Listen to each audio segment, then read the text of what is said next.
Friends, 2021 में आज तक 17 आईपीओज ऑलरेडी आ चुके हैं। आपने इनके बारे में बहुत जगह पढ़ा होगा, बहुत सारी जगह सुना होगा, सोशल मीडिया पे भी बहुत सारी बातें आई होंगी। अगर इन सारी बातों की माने तो हवा कुछ इस तरह बना दिया जाता है कि ये आईपीओ ना हुए कभी खुशी कभी गम की जया बच्चन हुई, जो हाथ में प्रॉफिट्स की थाली लिए अपने रिटेल इन्वेस्टर यानी शाहरुख खान का इंतजार कर रही है। पर क्या ये सच है? क्या सारे आईपीओ अच्छे होते हैं? क्या आपको आईपीओ में इन्वेस्ट करना चाहिए? ये और ऐसी ही सारी बातें डिस्कस करेंगे आज के वीडियो में। मेरा नाम है रघुनंदन, आप देख रहे हैं वैल्यू शास्त्र। Let's begin.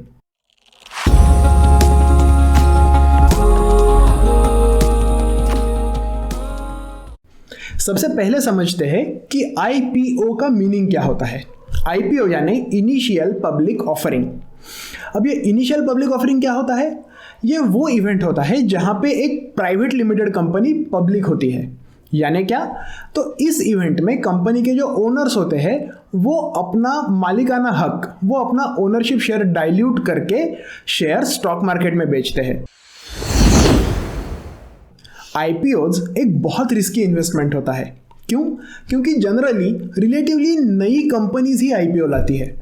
ऐसी कंपनीज का past track record, past history बहुत लंबी नहीं होती और हमें फ्यूचर के बारे में ज़्यादा कुछ पता नहीं होता और हम ज़्यादा उसके बारे में अंदाज भी नहीं लगा सकते, which makes it a very very risky investment.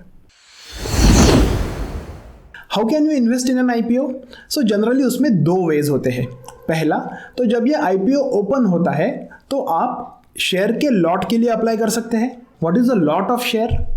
So consider कीजिए कि एक अगर कंपनी मार्केट में आ रही है और उन्होंने कहा कि आपको एटलीस्ट 13 शेयर्स हमारे खरीदने होंगे, तो 13 शेयर्स का मिलके बना एक लॉट। ये हो गया पहला तरीका।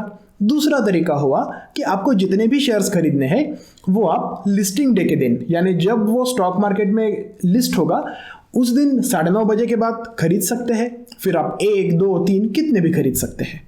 इसमें से मैं पहला जो सिनारियो है जहां आप उस आईपीओ के लिए अप्लाई करते हैं वो ज़्यादा कंसिडर नहीं करता हूं। व्हाई?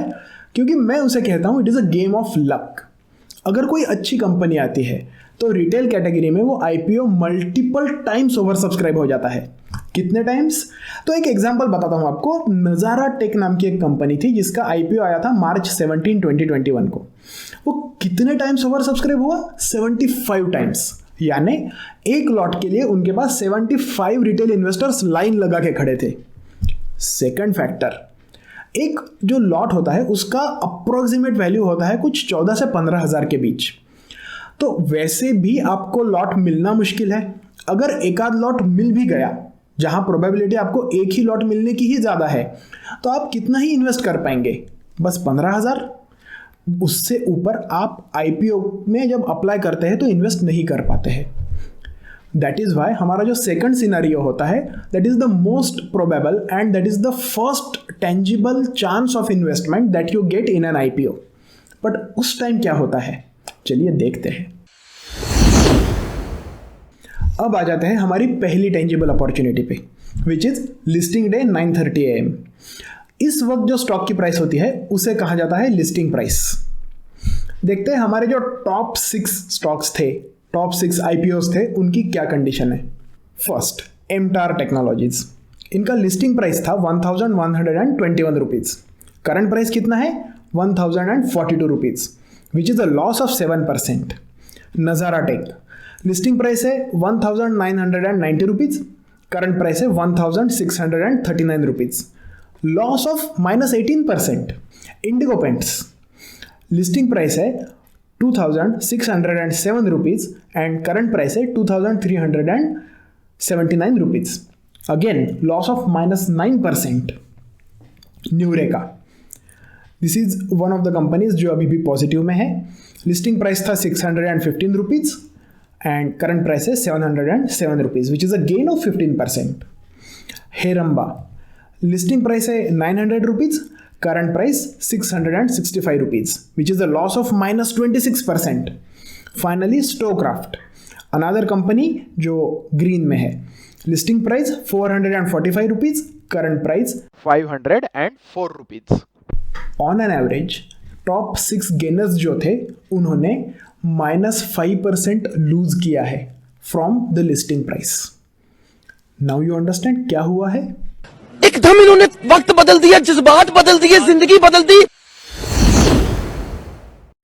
क्या मोस्ट ऑफ द आईपीओज अपनी लिस्टिंग प्राइस से हमेशा डाउन में चलते हैं? ऐसी बात नहीं होती दोस्तों।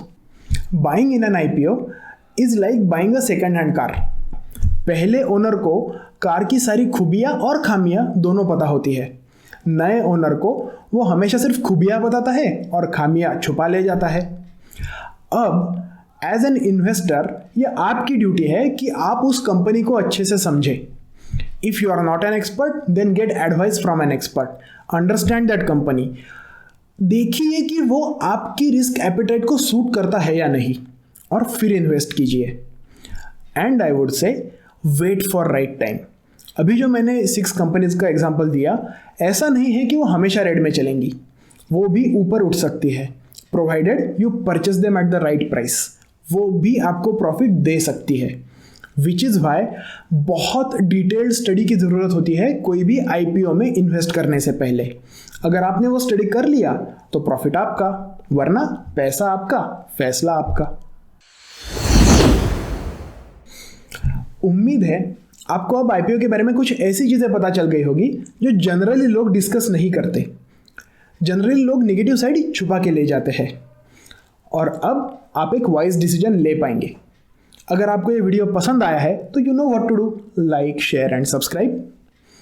Till next time, stay healthy, stay happy and keep investing. Bye bye.